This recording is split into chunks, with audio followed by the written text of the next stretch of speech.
मोहतरम दोस्तों, अस्सलाम वालेकुम। दोस्तों, आज की इस वीडियो में आपके साथ तीन बड़ी न्यूज़ स्टॉक मार्केट से रिलेटेड डिस्कस करेंगे। वो न्यूज़ आपके बहुत काम आने वाली है, इसलिए वीडियो को पूरा आखिर तक ज़रूर देखिएगा ताकि आपको पूरी बात अच्छी तरह से समझ में आ सके। दोस्तों, आपको बता दूं ये तीन बातें क्या है। सबसे पहली न्यूज़ तो है हमारे डीमैट अकाउंट को लेकर, जो कि कहा जा रहा है कि डीमैट अकाउंट बंद भी हो सकता है। और दूसरी हमारी न्यूज़ है एफआईज को लेकर कि आखिर एफआईज इंडिया से क्यों जा रहे हैं। और तीसरी हमारी न्यूज़ है इस बात को लेकर कि आखिर मार्केट का बॉटम कहाँ है, कब बनेगा मार्केट का बॉटम। तो चलिए इन्हीं पर बात करते हैं। तो दोस्तों, सबसे पहले बात करते हैं डीमैट अकाउंट पर। अगर आप भी अपना डीमैट अकाउंट चला रहे हैं और स्टॉक मार्केट में आपने पैसा इन्वेस्ट कर रखा है, तो सेबी की तरफ से एक नई गाइडलाइन आई है जिसमें कहा गया है कि मार्च के महीने तक आपको टाइम दिया जाता है, मार्च के लास्ट तक, कि आप अपने डीमैट अकाउंट में किसी नॉमिनी को जोड़ दें। अगर आप ऐसा नहीं करते हैं और उनकी प्रॉपर डिटेल्स नहीं भरते हैं तो आपको दिक्कत का सामना करना पड़ सकता है। तो सबसे पहले आपको ये काम करना है कि अपने डीमैट अकाउंट में अपने नॉमिनी को, चाहे वो आपकी वाइफ हो, आपकी माँ हो, आपके वालिद हो, आपका भाई, जिसे भी आप करना चाहते हैं, या आपके बच्चे, जिन्हें भी आप अपना उत्तराधिकारी बनाना चाहते हैं, यानी कि अपने पैसे का जिन्हें आप मालिक बनाना चाहते हैं अपने बाद, वहाँ पर उस इंसान का नाम ऐड कर दीजिए। उनकी पूरी प्रोफाइल, उनका आधार कार्ड, पैन नंबर, जो कुछ भी चीज़ें होती हैं जो वहाँ पर मांगी जाएंगी, वो तमाम की तमाम आपको वहाँ पर ऐड करनी होंगी। और उसमें यह भी कहा गया है कि अगर आप किसी नॉमिनी को ऐड कर देते हैं तो आपके बाद अगर आपके बच्चे आपके अकाउंट से आपका पैसा निकालना चाहते हैं स्टॉक सेल करने के बाद, तो उन्हें किसी भी तरह की कोई भी कानूनी प्रतिक्रिया से नहीं गुजरना पड़ेगा, वो डायरेक्ट इस काम को कर सकते हैं। अब दोस्तों करते हैं दूसरी बात एफआईज को लेकर। दोस्तों, एफआईज के बारे में तरह तरह की बातें हो रही हैं। कोई बोल रहा है कि एफआईज चाइना में जा रहे हैं और कोई बोल रहा है कि एफआईज इंडिया में आना नहीं चाहते। लेकिन आपको बता दूं, कुछ बातें सामने आई हैं, कुछ चीज़ें ऐसी हो रही हैं हमारी इंडियन गवर्नमेंट की तरफ से, यानी कुछ टैक्सेस ऐसे लगाए गए हैं जिससे मालूम ये पड़ता है कि इंडिया ऐसे टैक्सेस लगा रहा है, जानबूझकर एफआईज को यहाँ से भागना पड़ रहा है। दोस्तों, क्या होता है कि हमारा इंडियन जो रुपीस है वो भी डाउन चल रहा है और फिर उसके साथ साथ इंडियन स्टॉक मार्केट भी डाउन है। तो इस हिसाब से उन्हें दो तीन तरह से नुकसान हो रहा है एफआईज को, तो इसलिए उन्हें वहां से निकलना पड़ रहा है। अब उनसे टैक्स भी इतना ही लिया जाता है, जो उन पर टैक्सेस लगेंगे वो इंडियन रुपीस में लगेंगे। हालांकि वो जो इंडियन मार्केट में पैसा डालते हैं वो डॉलर्स में डालते हैं, लेकिन जब उन पर टैक्सेस लगता है रुपयों में लगता है, जो कि बहुत ज़्यादा होता है। तो इस तरह की कई कंडीशन को देखते हुए एफआईज जा रहे हैं। लेकिन जैसे ही मार्केट और सिचुएशन अंडर कंट्रोल होगी तो फौरन देखना आप, ये तमाम चीज़ें अचानक से नॉर्मल हो जाएंगी और मार्केट भी बहुत अच्छा आपको भागता हुआ नजर आएगा। दोस्तों, बात करते हैं तीसरी बड़ी न्यूज़ पर कि आखिर मार्केट का बॉटम कहाँ है और कितना जाएगा मार्केट डाउन। देखिए, मार्केट के बॉटम का आप जिक्र ना करें इन 2-3 महीनों में तो बेहतर है। अभी बॉटम का कोई ख़ास पता नहीं है।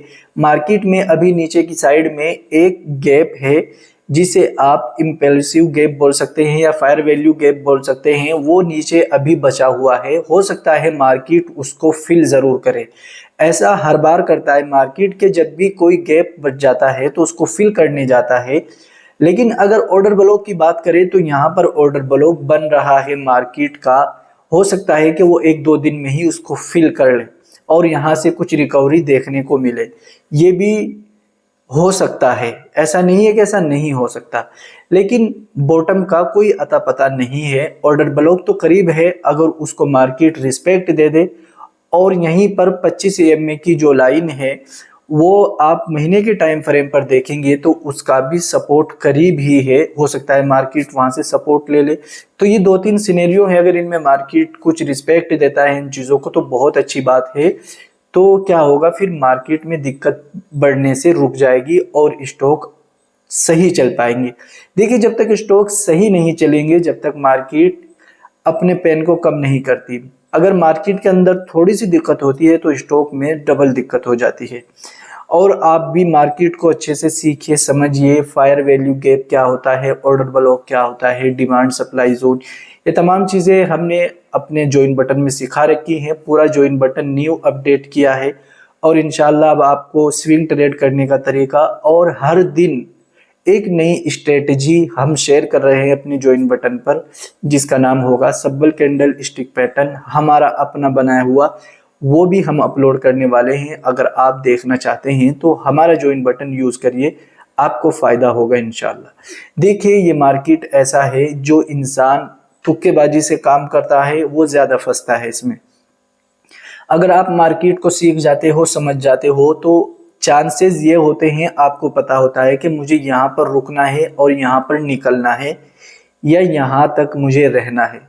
आप उसी हिसाब से काम करते हो, आपको माइंड सेट होता है, लेकिन आपको पता ही नहीं है। आप सोचेंगे कल हो सकता है अच्छा हो जाए, फिर आप सोचेंगे परसों अच्छा हो जाए, लेकिन ऐसा होता ही नहीं है।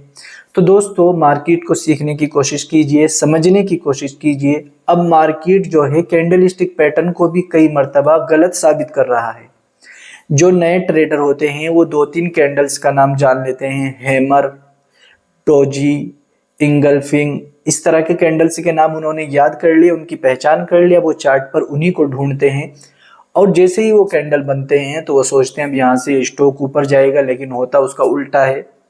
जब मार्केट सपोर्ट तोड़ता है तो कोई कैंडल स्टिक काम नहीं करता। कैंडल स्टिक काम करता है सही डिमांड जोन पर, सही ऑर्डर ब्लॉक पर। तो आपको ये चीज़ें समझनी होंगी। तो ऐसा जानबूझकर करते हैं जो बड़े बड़े ट्रेडर होते हैं ना, वो जानबूझकर करते हैं, मार्केट में हैमर बनाएंगे या फिर आपको कंफर्मेशन दिखाएंगे कि अब यहाँ से मार्केट ऊपर जाएगा, 2-3 कैंडल बनाकर फिर नीचे आ जाता है। ये करते हैं बड़े लोग, जो बड़े इन्वेस्टर, बड़े ट्रेडर होते हैं। तो हमें उनसे बचना है, हमें उनके साथ चलना है, ना कि उनसे अलग। जब वो निकल रहे हैं तब हम एंट्री कर रहे हैं, जब वो एंट्री कर रहे हैं हम निकल रहे हैं, बताइए प्रॉफिट कैसे होगा। तो ये मार्केट अभी सेल साइड चल रहा है, इंशाल्लाह जल्दी ही ठीक भी होगा।